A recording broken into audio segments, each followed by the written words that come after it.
판도라라고 하는 말 여러분 알 겁니다. 뭐 대한민국에도 보면 무슨 TV에 판도라 뭐 프로그램이 있잖아요. 배철수 씨가 나와서 정치인들을 초대해서 서로 이렇게 논쟁도 하고. 판도라라고 하는 말이 참 재미있는 말입니다. 판도라는 이제 그리스 전통에서 나오는 말인데, 그게 무슨 말이냐 하면 프로메테우스라고 하는 사람이 불을 훔칩니다. 신들의 세계에서. 여러분, 이 불이라고 하는 것은 과학기술을 상징하거든요. 여러분, 인간의 문명이 시작된 거는 냉장고가 아닙니다. 불입니다. 불.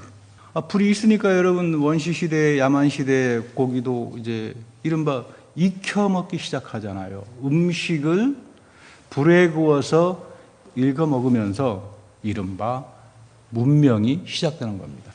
원래 여러분, 문명은 불로부터 시작합니다. 그거에 이제 과학기술이라고 하는 걸로 상징이 되죠.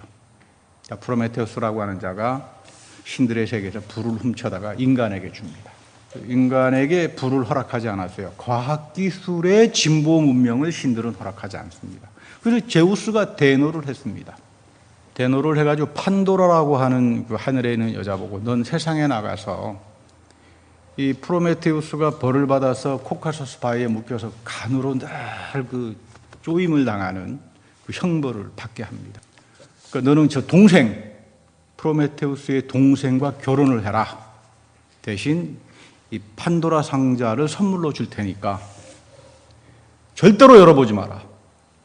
그래서 이제 신이 준 선물인데 열어볼 수 없는 상자, 그것이 판도라입니다. 네, 여러분, 사람이 호기심이 그렇잖아요. 하지 말라 그러면 더 하고 싶잖아요.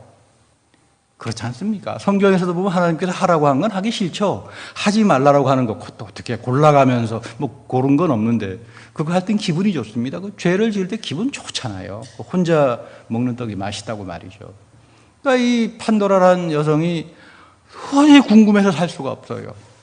그리고 딱 열었더니 뭐 온갖 죄악, 질병 막 이게 막 쏟아져 나와서 겁이 나가지고 황급하게 닫는데 상자 맨 밑에 이제 남겨진 게 희망이라는 겁니다. 희망.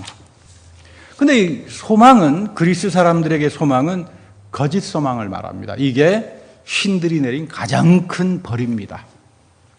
우리가 어려운 일 경험하면 나름대로 여러분 다 지나갈 수 있잖아요. 아프기도 하고. 하지만 또 시간이 지나면 잊어버리기도 하고, 나름대로는 또 지나보면 또 어떤 사람들은 그 어려웠을 때가 좋았어, 뭐 그런 사람도 있잖아요. 그런데 진짜로 여러분 좌절하게 하고 사람을 죽이는 거는 거짓 소망입니다.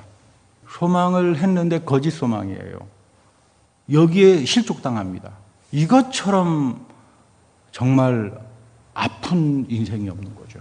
그래서 복음이 그리스에 들어갈 때 그리스 사람들은 이 판도라 상자 문화에 아주 익숙해 있는 사람들이에요. 옛날 우리 선교사들이 대한민국 들어가게 되면 당군 신화에 익숙해 있듯이 우리나라 문화 사람들이 그리스 사람들, 뭐 고린도 교회랄지 뭐 에베소 교회랄지 이제 복음이 그리스 문화 지역으로 이제 가잖아요. 뭐 지금 오늘식으로 말하면 터키입니다만은 이미 그 당시 50년대, 60년대는 다 그리스 로마 문명에 의해서 장착이 됐던 데기 때문에 이슬람이라고 하는 게 있는 게 아니라 다 그리스 문화 전통이죠. 이 사람들에게 소망을 말한다는 게 굉장히 어렵습니다. 그래서 이게 힘든 거예요. 소망하면 다 거짓말, 좌절하는 거, 이렇게 생각하는 사람들에게 하나님이 예수 그리스도 안에서 영원한 생명에 대한 소망을 열어주었다. 이거 어떻게 가서 말을 합니까? 그런 면에서 우리는 참 복된 사람들이죠. 우리는 너무 잘 믿잖아요. 그것도 참 복입니다. 잘 믿는 마음이 참 복인데, 성경에서는 이 소망이라고 하는 것을 그리스 문화적으로 말 안 합니다. 그래서 우리가 성경을 통해서 소망이 뭔가.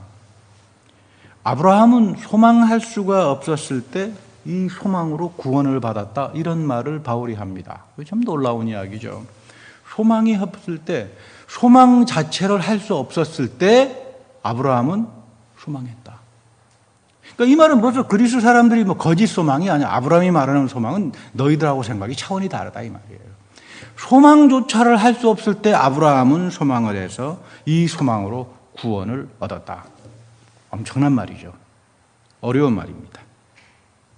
창세기 15장으로 가보면요, 오늘 읽었던 본문이 하나님과 아브라함이 맺는 언약입니다. 전쟁에서 이겼습니다. 아브라함은 자기 조카 롯을 구하고, 아브라함이 무슨 전쟁에 대단한 사람이겠습니까? 그것도 누구하고 싸움을 했냐면 당대 고대 바벨론 최고 강자의 왕인 하무라비하고 싸움을 해가지고 롯을 구해냅니다. 성경에는 고돌로메오라고 되어 있는데 그 사람이 고대 하무라비 법전을 만든 하무라비 왕이에요. 고대 바빌론을 완성하기 전에 초창기에 소돔과 고모라하고 전쟁이 벌어져가지고 조카 롯이 끌려갔는데 아브라함이 집에서 그러니까 집에서 이제 하인들이겠죠. 양치고 집에서 일을 돕는 그 아무것도 모조댕이 같은 사병을 데리고 가서 전쟁에서 이겨서 돌아오면서 멜기세덱에게 11조를 드립니다. 여기서 보면 우리가 굉장히 중요한 게 하나가 있는데 아브라함은 11조를 내어서 복을 받지 않았습니다. 그렇죠? 성경에 보면 아브라함이 소돔과 고모라 고돌로메오 하무라비 왕하고 전쟁하러 갈 때 11조를 드렸다 이런 본문 없습니다. 거꾸로 생각하지 말아야 됩니다. 아브라함은 이길 수가 없는 전쟁에 나가가지고 영적 제사장으로 다스리는 복을 먼저 받았습니다. 그렇잖아요. 그래서 그 전쟁에서 이겼습니다. 그러니까 세상에 나가서 11조의 복을 받았죠. 영적 제사장으로. 그래서 이것이 감사해서 멜기세덱에게 감사의 11조를 드리는 겁니다. 그러니까 여러분 이 복음의 11조라고 하는 것을 그 형통의 복을 받은 사람이 아브라함입니다. 아브라함과 같은 믿음 속에는 이게 같이 담겨져 있어요. 그러니까 우리가 착각해서는 안 되는 거. 하나님께서 우리가 11조를 풍성하게 드리니까 나에게 복을 준다. 그거 거짓말입니다.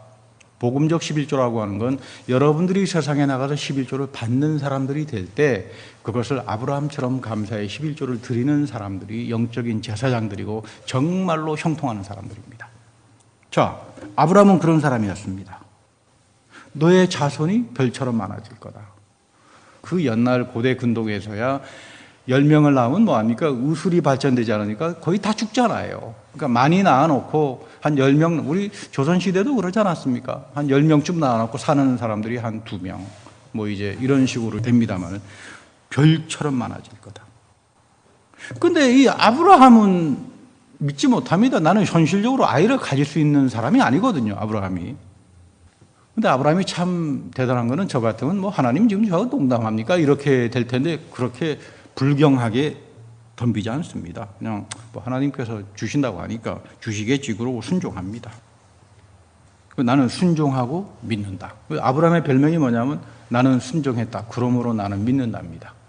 우리 데카르트는 나는 생각한다. 그러므로 나는 존재한다. 이렇게 말을 썼는데 믿음의 사람들은 I obey. 나는 순종한다. Therefore I believe. 나는 믿는다. 이게 여러분들 인생관들이 돼야 돼요. 나는 순종하니까 믿는다. 아브라함이 그런 사람이죠.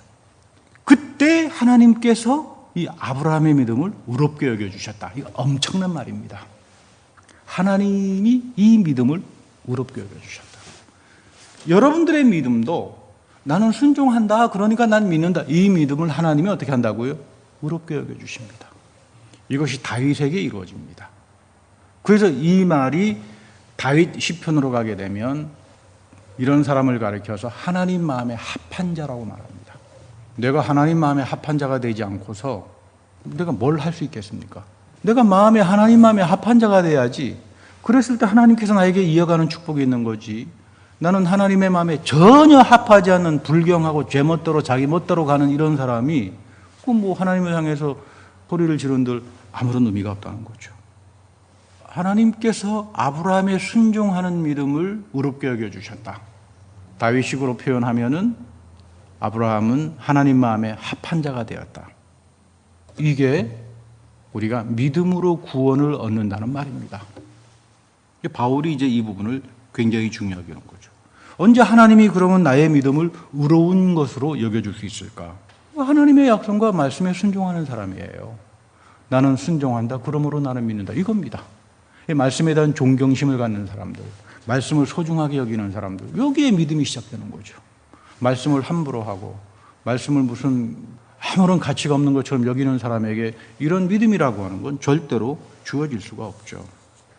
그래서 이런 믿음이 있었기 때문에 아브라함은 전혀 불가능한 상황, 전혀 내가 아이를 낳을 수 없는 그런 상황에서 하나님 말씀의 약속에 순종했고 믿었고 소망했고 그래서 이삭을 얻었다. 지금 그 이야기를 사도 바울이 로마서에서 하는 겁니다.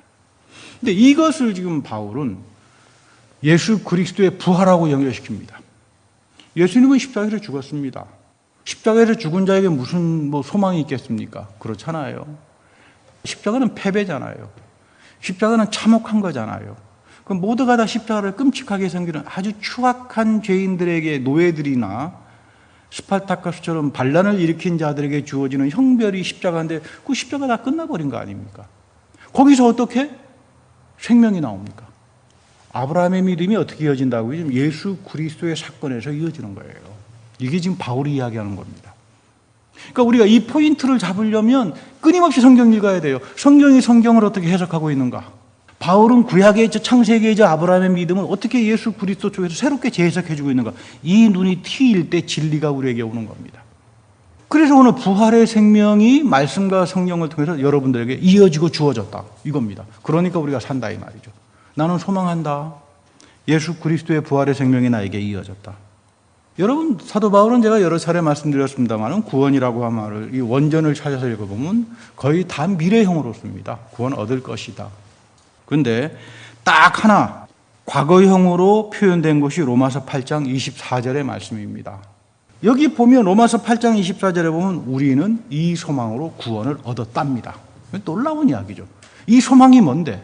이 소망 때문에 나는 이미 구원을 받았다. 이런 이야기입니다. 구원의 확신이란 말이 바로 이거를 말합니다. 성경에는 구원의 확신이란 말은 없습니다. 이것을 가리켜서 우리가 너 구원의 확신한다. 나 이미 소망으로 구원을 얻었다. 구원의 확신이라고 하는 말의 성경적 내용이 로마서 8장 24절의 말씀입니다. 여러분 꼭 밑줄 긋고 이것이 구원의 확신이란 말로구나. 나에게 이런 구원의 확신이 있나? 내가 소망으로 구원을 얻었다라고 하는 그 내용이 뭘까? 우리가 아브라함과 같은 순종의 믿음을 가지고 두려움과 떨림에 믿음의 생활을 살아갈 때 조금씩 그리스도의 생명의 부활이 내 안에서 나타나기 시작합니다. 내 겉사람은 후패해 가지만 내 속에 살아있는 내 영이 그리스도의 부활의 생명을 입어서 내 몸이 부활하는구나. 난 장차 앞으로 부활하겠구나. 여러분 이 정도가 될 때 비로소 바울이 이야기하는 소망으로 나는 구원을 얻었다. 구원의 확신입니다. 그 말은 뭐냐면 구원은 몸의 부활이죠. 내 속에 성령의 역사를 통해서 말씀의 능력을 통해서 내가 장차 몸에 부활을 입겠구나. 그것이 여러분들 속에서 속사람 안에서 살아나는 것, 이것을 영적으로 깨닫고 확신하는 게 구원의 확신이고 이게 몸의 부활입니다. 구원이라고 하는 말은. 바울은 기독교인의 은사 가운데 가장 큰 덕목을 믿음과 소망과 사랑이라고 말을 했습니다. 많은 사람들은 내가 이걸 노력해가지고 발전시킬 수 있는 윤리적인 것으로 생각합니다. 사랑은 도덕적인 것도 아니고 윤리적인 것도 아니고 세상은 사랑, 믿음, 소망을 덕목으로 생각할 수 있겠죠. 내가 막 노력해가지고 얻을 수 있는 거라고 말하겠지만 성경에서 바울이 말하는 믿음, 소망, 사랑은 턱도 안 됩니다. 성령의 은사예요. 우리는 성령의 은사하기도 무슨 방언을 하고 병을 고치고 이렇게만 생각하는데 최고의 은사는 믿음과 소망과 사랑이에요. 이 성령의 사람들이 믿음을 갖죠. 성령의 사람들이 소망을 갖죠. 성령의 사람들이 사랑한다고요. 사랑합시다 해가지고 여러분 사랑이 됩니까? 집에서도 사랑하자 그래놓고 너 때문에 못 살겠다 하는 게 인간의 모습 아닙니까? 여러분 기독교에서 말하는 사랑은 도덕이 아닙니다. virtue, 덕목이 아닙니다. 믿음도 마찬가지죠. 믿음 갖자 그래놓고 조금 어려운 일 생기면 불평과 좌절과 컴플레이닝, 원망하는 게 우리들의 모습 아닙니까? 이건 믿음이 아니죠. 이 믿음의 깊이와 충만함과 소망과 그 넘치는 구원의 그 말할 수 없는 깊이를 다 상실해버렸습니다. 그 왜 그랬을까? 이 가장 본질적인 구원의 진리, 믿음의 진리, 본질의 문제를 다 상실해버렸을까? 많이 생각을 하고 연구를 해보니까 사형리라고 하는 사상 때문이더라고요. 그게 무언가? 알아야 분별을 해야 우리가 비판도 하고 내가 이런 방향으로 가지 말아야 되겠구나 하지 않겠습니까? 이 사형리라고 하는 건 4가지 영적 원리입니다. 오늘 이 사형리가 바울이 이야기하는 복음과 과연 맞는가? 그래서 오늘 여러분 제 설교가 무척이나 어렵습니다. 근데 여러분 제일 행복한 목사는 어려운 설교를 할 수 있는 목사입니다. 그리고 뭐 여러분들 수준이 보통이 아니기 때문에 또 복된 성도는 어려운 설교를 듣고 은혜 받는 성도들이 진짜 복된 성도들이에요. 할렐루야. 여러분도 어렵지만 오늘 이 설교 잘 들으시기 바랍니다. 이 사형리의 첫 번째 원리가 뭐냐 하면 첫 번째, 하나님은 너를 사랑하고 너를 창조해서 개인적으로 아신다. 이 말 틀린 말 아닙니다. 이 말 틀린 말 아니죠. 근데 강론으로 들어가 보자고요. 강론으로. 그럴싸하게 말은 포장하지만 강론으로 들어가 보자고요. 정확하게 말하려면 하나님이 세상을 이처럼 사랑하사 독생자 예수 그리스도를 주셨다라고 해야죠. 이 말 없어요. 하나님이 너를 개인적으로 알고 사랑하고 이런 이야기는 이슬람에서도 합니다. 알라가 너를 사랑하고 개인적으로 다 형통하게 인도한다. 여러분 이 사상을 우리가 유명론 사상이라고 그랬죠. 성경의 은혜는 다 특수한 겁니다. 왜? 하나님이 인격적인 분이니까.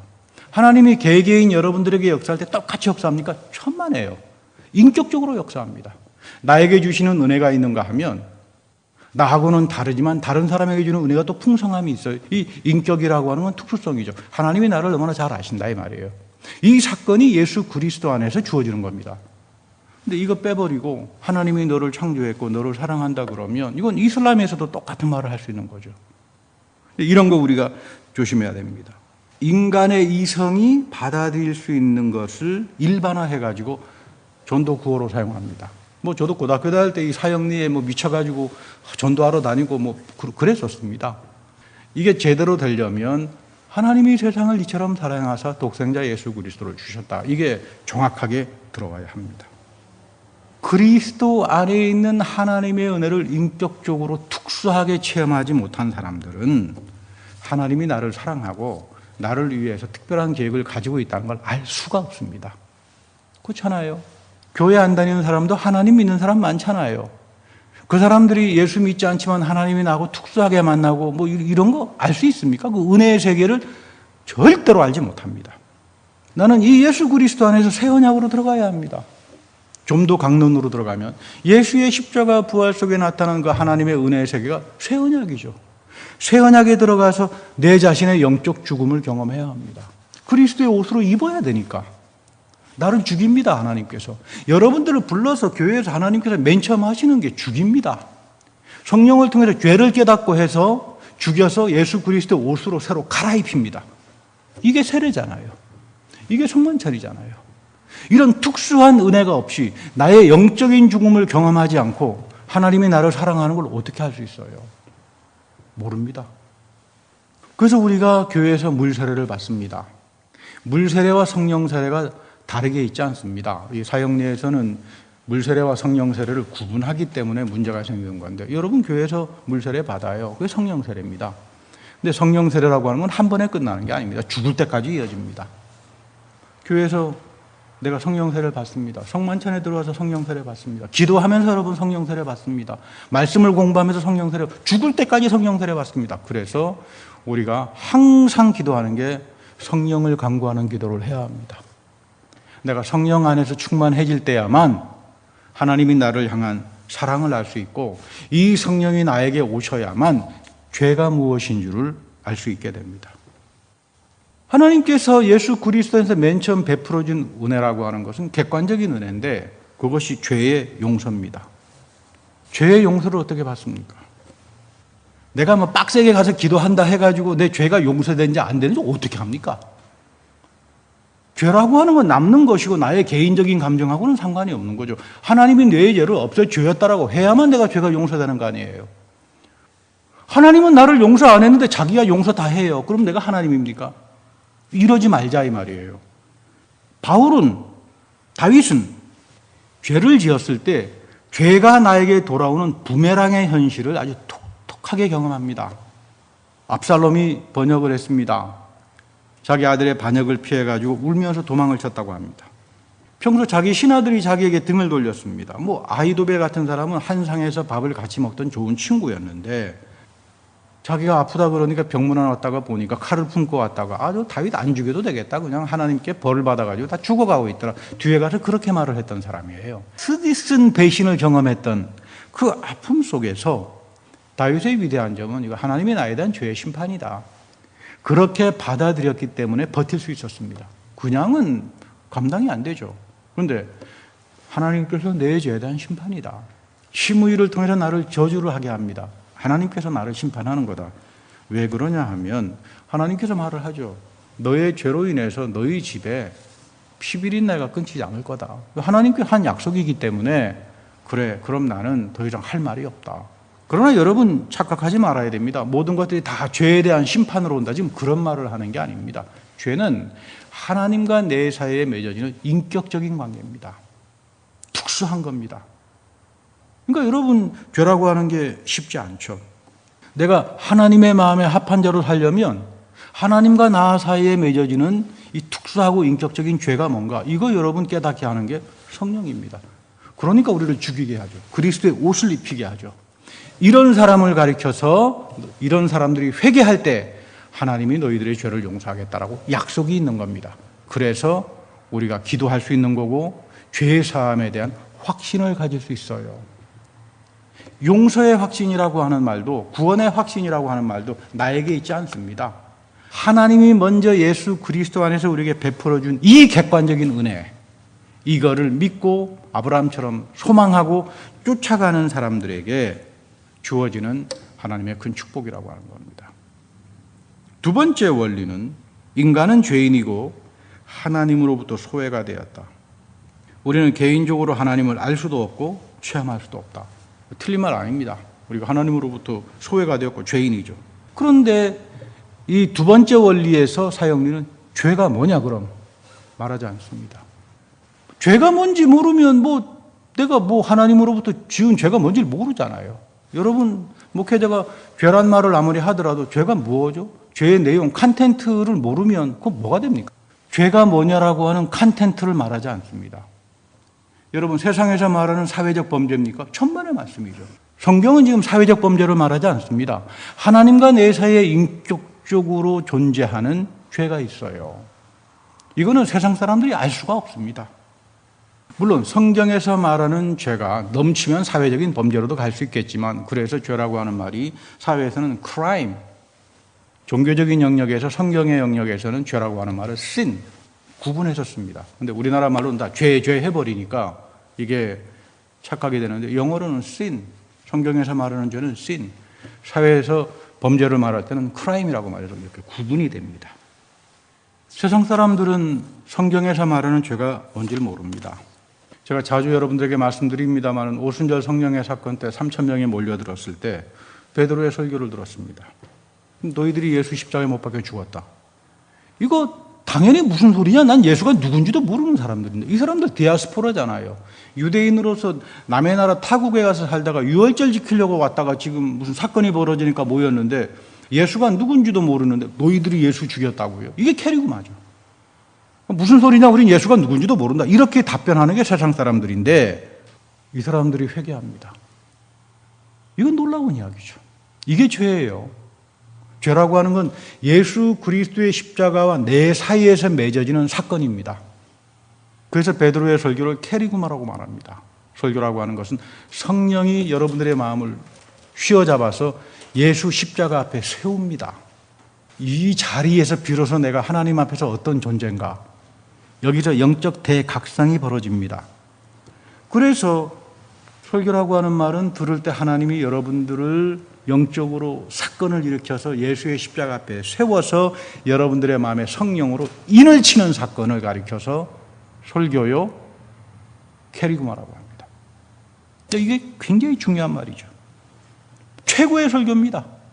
3,000명이 베드로의 설교를 통해서 불과 같은 성령을 체험합니다. 그래서 비로소 내가 죄인입니다. 어떻게 하면 좋을까요? 이 사건이죠. 여기에서부터 여러분 시작하는 게 교회입니다. 베드로의 답변은 간단합니다. 회개하고 세례받고 죄사함을 받으라. 나 지금 성령 받고 지금 회개하니까 너 죄가 용서됐다? 그런 말 안 하죠. 왜 세례를 받게 합니까? 주님께서 명령한 거니까. 너희들이 그리스도의 옷으로 입혀놓고부터 하나님께서 죄를 용서하니까. 여러분들이라 저는 바로 이 사건의 불리움을 받고 성령 안에서 끊임없이 우리는 그리스도의 십자가 앞에 서면서 이 죄로부터의 사함, 죄의 문제를 해결받는 그 축복을 받은 사람들이에요. 이걸 세상 사람들에게 죄라고 하는 말 해봐야 알아들을 수가 없죠. 세상에서 죄라고 하는 건 도덕적인 이야기 아닙니까? 이게 무슨 도덕적인 이야기겠습니까? 죄가 그렇지 않습니다. 그래서 우리 사형리는 이 용서의 확신이라고 하는 것은 바로 십자가에서 일어나는 이 하나님과 우리 사이의 관계 속에서 죄라고 하는 컨텐츠가 있다. 이거를 말하지 못하다가 보니까 죄가 뭔지를 모르는 겁니다. 죄가 뭔지 모르니까 나 죄 회개한다 그래 보지만 그건 뭐 무슨 의미가 있겠어요. 세 번째는 그리스도가 우리를 위한 대속자이고 그리스도를 통해서만 우리는 하나님을 체험한다. 십자가에서 그리스도가 우리를 대신해서 죽었다. 맞는 말입니다. 그런데 그리스도가 십자가에서 죽어서 뭐가 나타났느냐? 예수 그리스도가 십자가에 죽어서 뭐가 무슨 사건이 엄청난 사건이 나타났느냐? 이게 죄의 용서죠. 이 말은 하지 않습니다. 그리고 이 죄의 용서가 말씀과 세례와 성만찬과 예배를 통해 가지고 세상 끝날 때까지 이어진다라고 하는 말을 하지 않습니다. 죄의 용서가 그렇게 쉽게 되는 게 아니다 이 말이죠. 하나님이 너희들의 죄를 용서하겠다라고 약속의 현장들이 있어요. 그러니까 순종하는 거죠. 아브라함과 같은 순종의 믿음을 가지고 하나님께서 죄를 이렇게 약속하시는구나. 그리고 더욱 심각한 거는 십자가에서 돌아가신 그리스도는 부활의 그리스도입니다. 사형리는 부활의 그리스도에 대해서 한마디도 말을 하지 않습니다. 요한복음 10장 18절에 보면 예수님은 나는 스스로 자원해서 목숨을 버린다. 십자가라고 하는 말은 예수님께서 스스로 자발적으로 버린 겁니다. 우리들의 죄를 용서하기 위해서. 우리가 하나님 앞에 서면 다 죽으니까 스스로 자원해서. 그리고 두 번째는 내가 내 생명을 다시 얻을 수 있는 권세도 있다. 부활을 말합니다.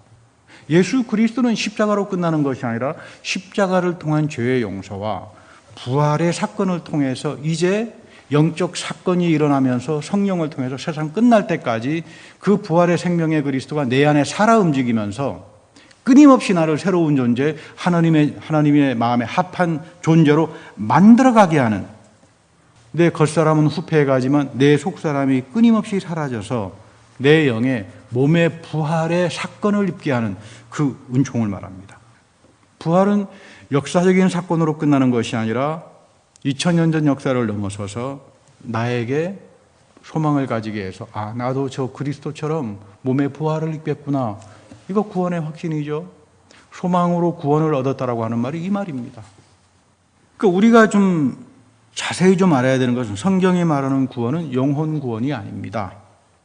몸의 부활이고 영원한 생명이고 장차 주님께서 오실 때 이곳에 입혀지는 새 하늘과 새 땅 그리고 새 예루살렘에서의 영원한 생명이 구원입니다. 성경이 말하는. 그러니까 우리 베드로전서 1장 9절에서 영혼 구원이란 말이 나옵니다. 믿음의 목적은 영혼 구원이다. 이 말 여러분 잘 이해해야 돼요. 이거는 우리가 흔히 생각하는 영혼 불멸을 말하는 게 아닙니다. 영혼 구원이란 말이. 영혼이 불멸하니까 영혼이 구원받는구나. 이런 말이 아닙니다. 이 베드로전서 1장 9절에는 히브리 말로 네피시, 창세기 2장에 보면 그 나오죠. 하나님께서 나를 창조하실 때 호흡을 불어주시고 몸을 주고 생각을 주고 이성과 정신적인 삶을 다 주잖아요. 네페시예요. 여러분들이 생명입니다. 네페시. 이거를 가리켜서 성경에서는 소울이라고 불러요. 여러분들 소울. 그래서 보통 사람아 할 때 소울이라고 하는 말로 쓰죠. 이 네페시란 말이에요. 근데 이 말이 그리스 사람에게 가서 전달하려고 보니까 그리스 말에는 이 네피시란 말 번역할 말이 없어요. 그리스 사람들은 오랫동안 플라톤 철학에 의해서 영혼이 불멸한다 이렇게 믿고 살았거든요. 그러니까 네피시란 말을 쓸 수가 없습니다. 이게 번역이 안 돼요. 그래서 그리스 말 번역에 푸시케라고 하는 말로 영혼이란 말로 번역이 되는데 내용은 네피시예요. 그리스 사람들이 말하는 영혼 불멸. 여러분 성경에 우리 사도신조에 우리는 영혼 불멸을 믿사오며 이런 말 안 하잖아요. 몸의 부활을 믿잖아요. 그러니까 여기서 말하는 영혼 구원이라고 하는 말은 뭐냐 하면 내가 현재 살아가는 몸과 마음과 정신을 가지고 우리가 살아가잖아요. 전인적으로 살아가잖아요. 이 전인이 형통하는 구원을 입을 것이다. 그러니까 구원의 개념이 두 가지로 나타납니다. 베드로전서 1장 9절에서 말하는 영혼 구원은 전인 구원이에요. 내가 이 세상에서 살아가면서는 형통의 구원을 말합니다. 내 몸과 영혼과 이런 것들이 구원을 합니다. 두 번째 구원, 영원한 구원은 우리들의 영입니다. 이 영이 죽지 않아요. 하나님께서 영을 부어넣어 주셨기 때문에 이 영이 몸에 부활을 입을 겁니다. 그리스도의 부활의 몸을 입어서 새하늘과 새 땅에서. 그런데 이것이 두 가지로 나누어지는 것이 아니라 여러분들이 이 교회 속에서 영혼의 구원을 가지고 살아가는 사람들, 즉 형통의 구원을 가지고 사는 사람들에게 내가 장차 몸의 부활을 입을 거라고 하는 그 사건이 끊임없이 말씀과 세례와 성만찬과 예배와 영적 사건을 통해서 여러분들 속에 이어간다 이 말이에요. 그래서 바울이 하는 말이 내 겉사람은 후패하지만 내가 나이 먹어서 나이 몸이 점점 죽어가지만 내 안에 있는 속사람, 영을 말하죠. 영어 성경에는 스피릿이라고 반드시 번역이 되죠. soul이 아니라 spirit. 너희들 속에는 하나님이 성령으로 만들어주신 스피릿이 그리스도의 몸의 부활을 입고 살아간다 이 말이에요. 이게 영혼 구원이라고 하는 말의 뜻입니다. 그러니까 내가 물질과 인생의 삶에서 주어지는 형통의 복을 입고 여러분들이 살아갈 겁니다. 그러나 그것이 아무에게 다 주어지는 건 아니겠죠. 하나님 마음에 합한 자들이겠죠. 그 믿음을 가지고 순종하면서 아브라함처럼 바울처럼 내가 소망으로 구원을 입은 사람들, 이런 사람들에게 형통의 복이 주어질 것이고 이런 사람들에게 나는 소망 가운데 내가 장차 죽고 몸은 흙으로 가지만 내 영의 그리스도의 생명의 부활의 몸을 내가 입고 영원한 생명을 살겠구나. 새하늘과 새 땅에서 나는 영원한 생명을 살아가겠구나. 이것이 교회를 통해서 여러분들에게 주어지는 축복입니다. 네 번째 사역리는 이렇게 말합니다. 우리는 그리스도를 영접하고 나의 주님으로 초청해야 된다. 그래야만 우리는 하나님을 개인적으로 알 수 있고 그분의 사랑을 체험할 수 있다. 주님을 초청해서 영접해서 하나님이 나를 사랑하고 나를 위한 특별한 계획을 가지고 있는 것을 믿고 살아가라. 좋은 말입니다. 틀린 말 아니죠. 그런데 성경은 그럼 어떻게 말하는가? 로마서 5장 8절에 보면 내가 초청하기 전에 하나님이 먼저 너를 사랑했다 이렇게 말합니다. 여러분들이 하나님을 그리스도를 영접하기 전에 이미 2000년 전에 하나님이 십자가에서 여러분을 먼저 사랑했어요. 놀라운 이야기죠. 내가 영접하기 전에 하나님이 먼저 너를 영접했다 이렇게 말을 합니다. 내가 주님을 영접하기 전에 하나님은 그리스도 안에서 세상과 화해를 했고 너와 화해를 했고 돌아온 탕자보다 더 중요한 건 뭐냐면 돌아온 탕자가 아니라 그를 기다리는 아버지입니다. 바울은 하나님이 먼저 너희를 사랑했다. 그것 때문에 내가 이 자리에 와 앉아 있는 겁니다. 내가 잘나서 이 교회 선택해가지고 내가 이 교인이 됐다 이런 말이 아니라 생명말씀 교인들은 내가 이 교회에 오기 전에 하나님이 먼저 나를 사랑했다. 그리고 이곳으로 모이게 해서 이 교회를 영적 사건으로 만들어가면서 마지막 때 남은 자로서 내 인생을 복되게 만들어가는 거다. 이게 바울이 이야기하는 구원입니다. 하나님이 먼저 나를 사랑했다. 내가 주님을 영접하기 이전에 주님이 나를 먼저 영접해 주셨다. 아무리 돌아온 탕자라고 하지만 돌아갈 때 기다리는 아버지가 없으면 그 탕자 어떻게 됩니까? 돌아가고 싶어도 돌아갈 집이 없어요. 그럼 어딜 갑니까? 나는 탕자인데 나보다 더 좋은 것은 나를 기다려주는 아버지가 있다. 여러분 이게 복음 중에 복음이에요. 하나님이 먼저 나를 사랑했다. 그리고 하나님이 나를 죽여가신다. 그리고 하나님이 나를 새롭게 만들어간다. 그래서 하나님께서 여러분들을 부르셨잖아요. 그리스도의 옷을 입히잖아요. 새 신분으로 만들어가잖아요. 세례를 받고 성만찬에 참석하고 성별을 하잖아요. 여러분 성별이 됐다고 그래서 여러분들이 무슨 거룩한 사람들은 아니잖아요. 다 넘어지기도 하고 그러잖아요. 그러나 하나님께서 그렇게 약속을 하고 인을 쳐주고 하나님의 자녀로 만들어 주셨으니까 여러분들이 하는 선행을 의롭게 여겨주시는 거죠. 성별받은 사람들의 가장 큰 축복은 하나님이 나의 선행을 의롭게 여겨주신다. 이 복을 받은 사람들이에요. 그래서 여러분들이 디아코니아, 섬기는 사람이 되는 거고 하나님 마음에 합한 자로 살아가는 거죠. 그러니까 여러분 교회에서 받았던 성별 또는 직분 소중하게 여기세요. 그거 그냥 아무나 다 그렇게 받는 게 아닙니다. 이제는 하나님이 나를 그리스도의 옷으로 입혀주셔서 나를 여겨주시는구나. 나를 여겨주시는 그 은혜가 있구나. 이 지나친 인간주의적인 믿음, 지나치긴 감정주의 또는 잘못된 기복주의, 왜 이런 현상들이 자꾸 벌어지나 하면 하나님이 예수 그리스도 안에서 먼저 이루어오는 이 은혜의 세계를 우리가 깨닫지 못하다가 보니까 우리의 믿음이 약속에서부터 빗나가다가 보니까 자기 열심은 있지만 여러분 자기 열심은 순종이 아니잖아요. 순종은 관역을 마치는 거잖아요. 관역을 제대로 마치고 가는 게 여러분 신앙생활이잖아요. 중요합니다. 그래서 바울과 욥이 다릅니다. 욥을 읽어보면 불평, 좌절, 원망밖에 없잖아요. 욥은 대단히 이성적인 사람이에요. 굉장히 합리적인 사람입니다. 그러니까 하나님을 만나지 못하죠. 어려운 시간에 좌절하고 불평하고 와이미 하다가 끝나버리는 사람이에요. 근데 여러분 욥만큼이나 바울도 당하지 않았습니까? 근데 바울에게 욥과 같은 불평이 있습니까? 제가 수년 전에 로마에 갔다가 바울이 죽기 전에 지하 감옥에 들어가 본 적이 있습니다. 그 컴컴한데 그거 정말 그 살벌한 데 아닙니까? 근데 그 속에서 바울은 세상 초대 교인들에게 뭐라고 합니까? 나를 위해서 기도해줘, 슬퍼해줘 이렇게 아니라 기뻐하라. 이게 미치지 않고서는 어떻게 그 현장 그 2층이나 되는 지하 감옥 깜깜한 데 들어가 가지고 너희들은 기뻐하라. 그런 즐거워하라. 바울이 그 속에 하는 이야기입니다. 나는 소망으로 그 깜깜한 그 암흑기 속에서 그리스도의 부활의 생명이 내 안에서 살아나고 있다 이 말이에요. 나는 이 소망으로 구원을 얻었다 이 말이에요. 그러니까 이 어둠이, 이 죽음이 나를 이기지 못한다. 이것이 여러분 믿음이고 이것이 구원의 확신이고 이게 우리가 소망으로 구원을 얻는 겁니다.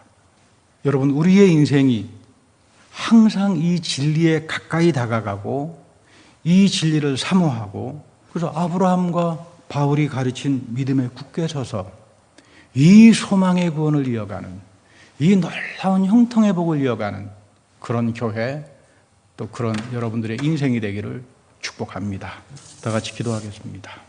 하나님, 우리의 믿음의 없음을 용서하여 주시고 늘 주의 성령을 통하여 깨달음을 통하여 주님 앞에 믿음을 가지고 바로 서게 하셔서 주님의 마음에 합한 자로 아브라함처럼 다윗처럼 바울처럼 주님의 생명의 부활을 입게 하시고 이 마지막 때 믿음을 찾아보기 어려운 세상에서 하나님의 남겨진 자로서 그 놀라운 영혼의 구원과 형통의 축복과 몸의 부활의 소망을 가지고 살아가는 우리 모두가 다 되게 하여 주옵소서.